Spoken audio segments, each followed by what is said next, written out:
Halo, selamat datang di channel Pixel and Plot.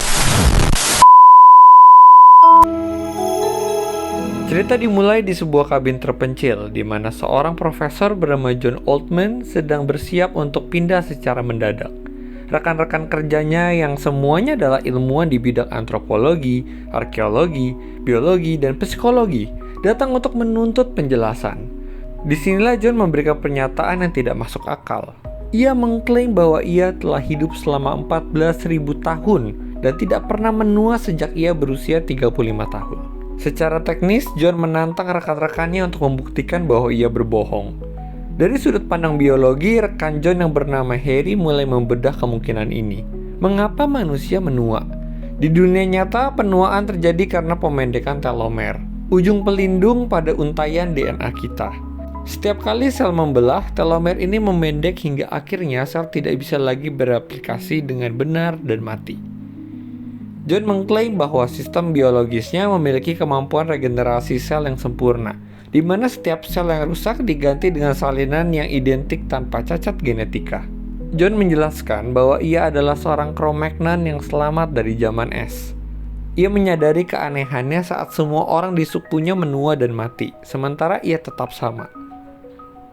Secara antropologis, John menceritakan transisi manusia dari pemburu dan mengumpulkan menjadi petani.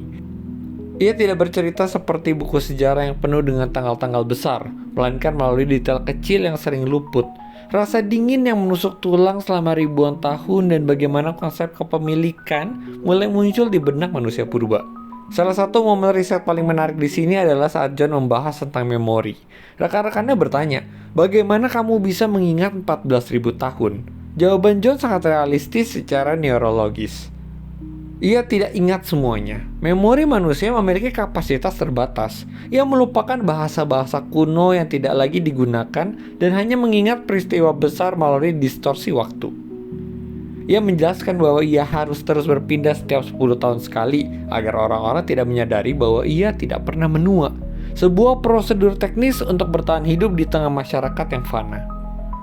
Secara ilmiah, meskipun saat ini immortalitas manusia masih fiksi, fenomena ini ada di alam.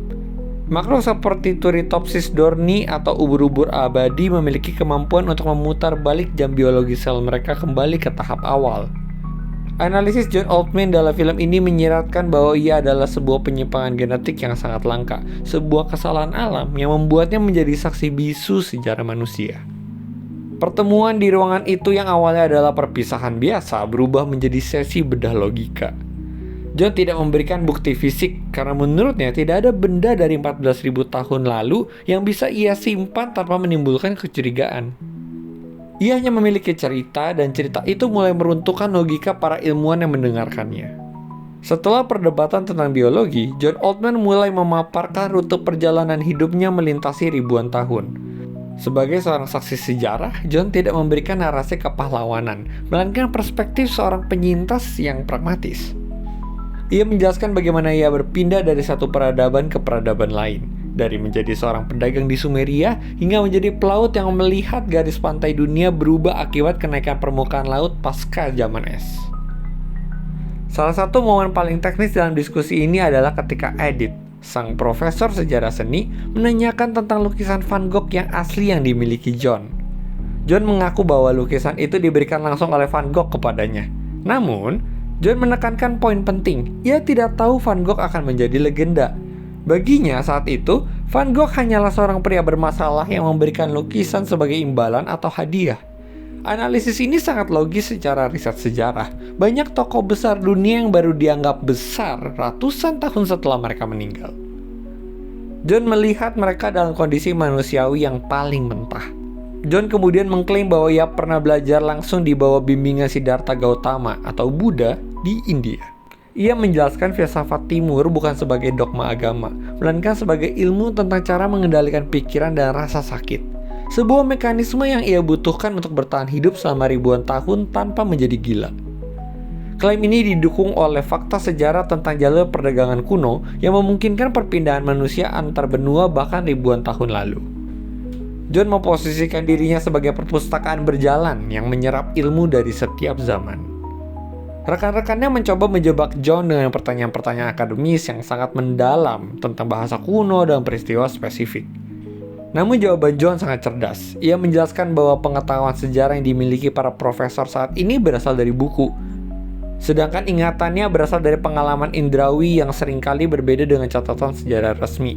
Ia menyatakan bahwa banyak fakta sejarah saat ini sebenarnya adalah hasil interpretasi salah atau propaganda dari penguasa masa lalu.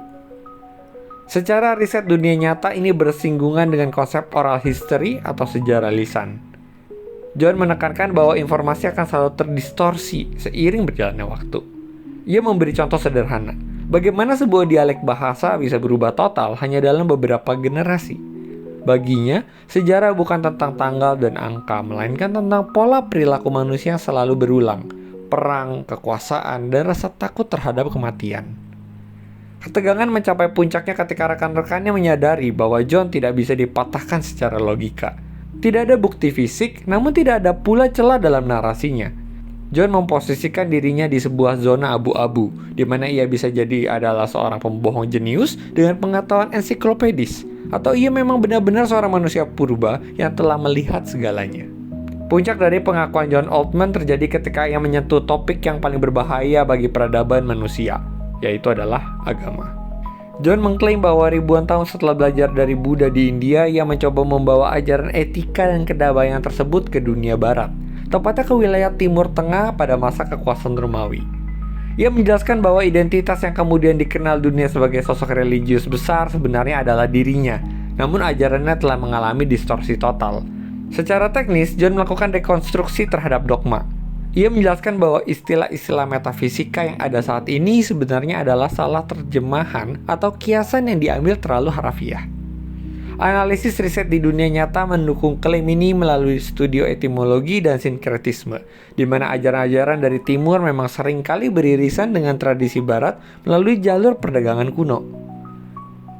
John menegaskan bahwa ia bukan sosok supernatural. Ia hanya manusia yang mencoba mengajarkan apa yang ia pelajari.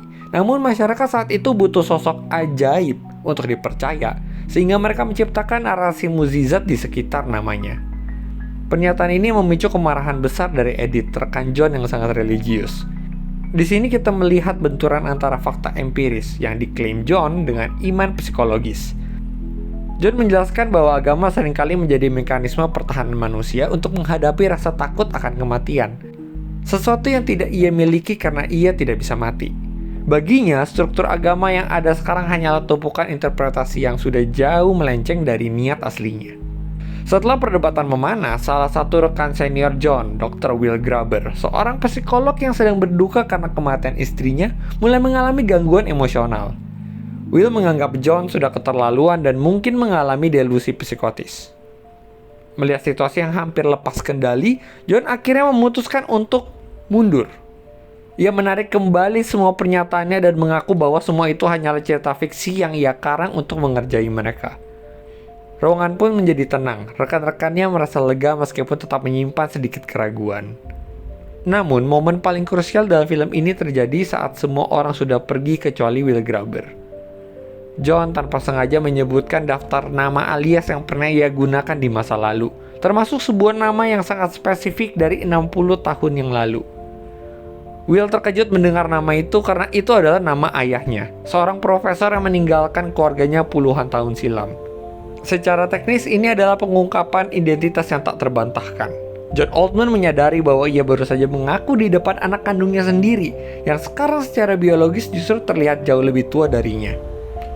Will yang selama ini mempelajari psikologi manusia tidak mampu menahan beban realitas bahwa ayahnya benar-benar tidak pernah menua. Syok tersebut memicu serangan jantung fatal pada Will. Di akhir film kita melihat John untuk pertama kalinya menunjukkan emosi yang mendalam saat melihat anaknya mati di pelukannya.